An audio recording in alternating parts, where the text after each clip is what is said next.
thinking about. A month ago, before all this we start seeing a shift in the market, housing values were going up. The real estate was really hot and things were continuing to grow and expand. So I wouldn't anticipate it, going down too quickly.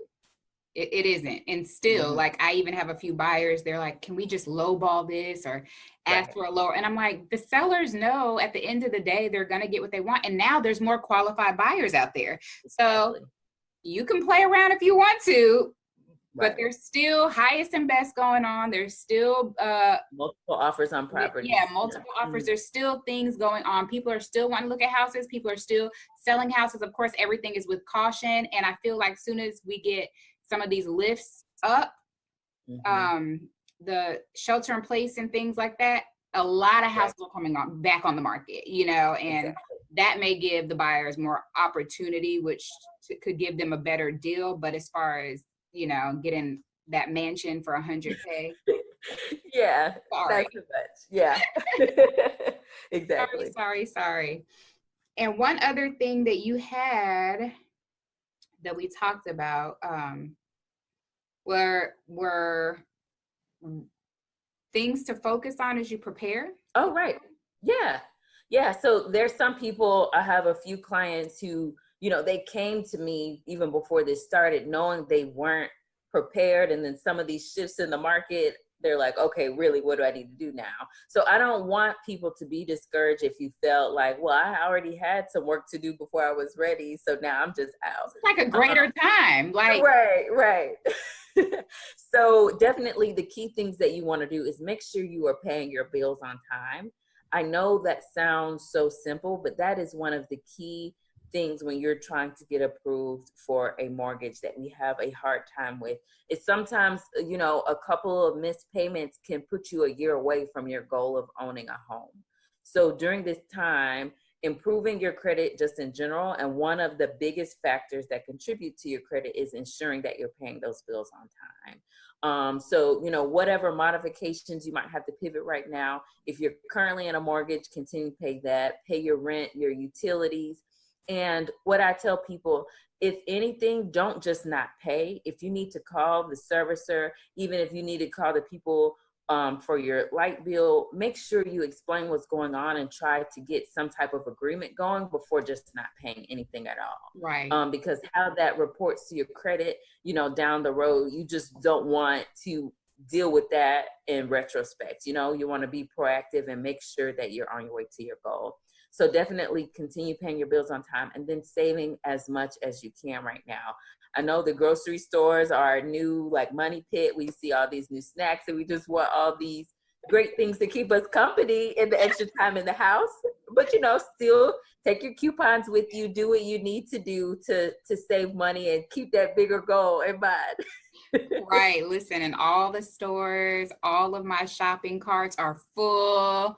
And I might not even be the same size after quarantine because my husband keeps bringing home donuts and snacks and everything. Yeah. But so stress baking is a thing that I've realized. Stress baking is a thing. So and my daughter, when she's home, that's what she wants to do. Like, she's very much more domestic than me. Like, she's like, I want to bake a cake.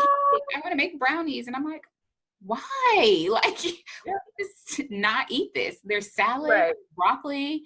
Just like, not the same touch, apparently. Right. So I love that. And something I've been encouraging people, what I've seen online a lot is, oh, I don't have to pay my mortgage. I don't have to pay my landlord. I don't have to pay this. I don't have to pay that. And I'm like, if you don't have the money, there are, procedures in place for you, but don't just ignore it and don't assume that you don't have to pay something without communicating with whoever you owe. Correct. Also, don't assume that it's free money or free, like you're having a free month of no electricity or a free month of no rent or a free month of anything. Nothing is free. These things are going to be due at some point, whether it's being put on the back end, whether it's going to be due at once, whether you get put on a monthly payment plan where they split it across the rest of the months. Everything is going to increase for you. So if you have it, pay it. Yeah. Did you want to discuss the cash out refinance?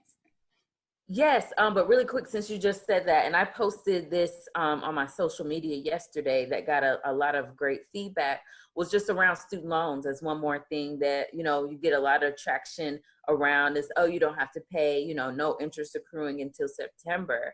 But one thing I want to encourage people on is this is the best time to start paying all your student loans because Oh, I you're did watch able that. to contribute to your principal balance and get that way down without having to worry about the interest accruing. And I'll have to say, I lived through my husband when it comes to the world of student loans. But, when he first started paying on them, it just felt like, trying to wipe up the ground when it's raining, like with how the interest continues to accrue. It's like you pay a It's like little bit. rapid. Yeah, it just keeps coming.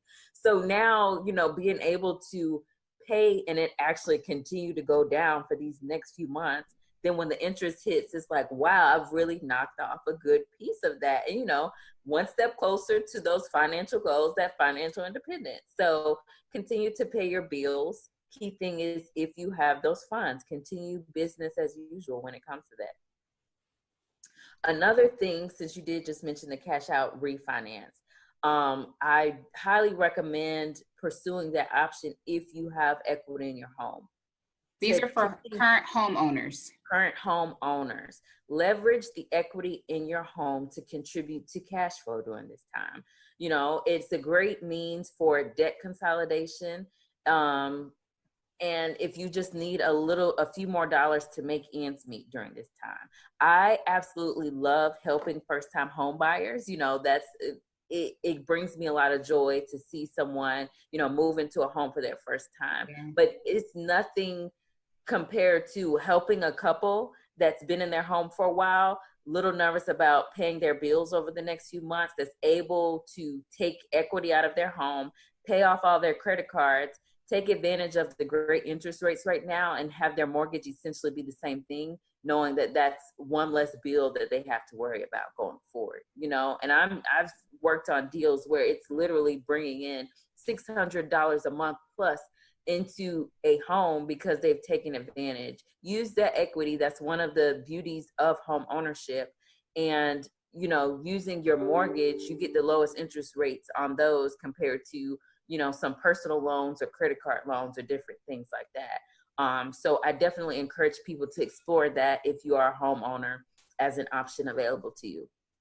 Awesome. Any more tips for the people? I think that's it for now, but definitely continue following my page, Mortgages by Candy, on Instagram. I really want to use this time to help people build, to become knowledgeable around personal finance, and encourage people to stay moving toward those 2020 goals. So that will be 2020 ain't over. It's not. So that's my biggest thing. I've been shouting that. And my thing is, people are like, I'm taking a trip back to 2019. Who's coming with me? I'm like, no, 2020 is not over. It's just beginning. And it's really just showing us how to prioritize, how to prepare, how to see where we really are, what our real focus was. And like, it's such an awesome opportunity to just like remove distractions and just say, okay, what was I doing? Like you still have months to go. You know what I mean? And I hear like they're like, this year is like a joke, and I don't make jokes about the year. Every year that I'm alive, it's a great year. Every year that God graced me to see another day, it's a great day. So I'm not going to complain about it. Do we like what we're in? Maybe not.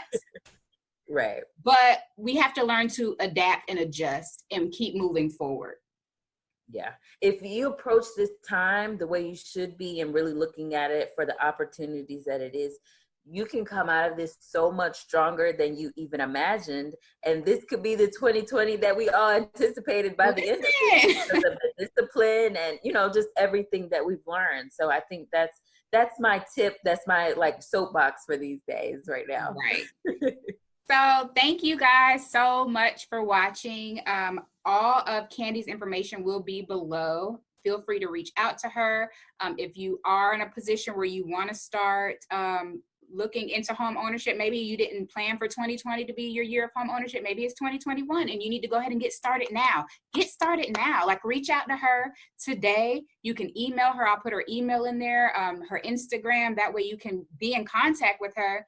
Tell her I sent you and work with me as your agent if you don't have one. If you do, that's great. But Of course. get started. Like, don't delay with whatever your plans and your goals are, especially financial. Home ownership is still amazing. It's still a great time to buy, and we would love to work with you and service you on your journey into it. So thank you so much for watching, and we will talk to you soon. Thanks.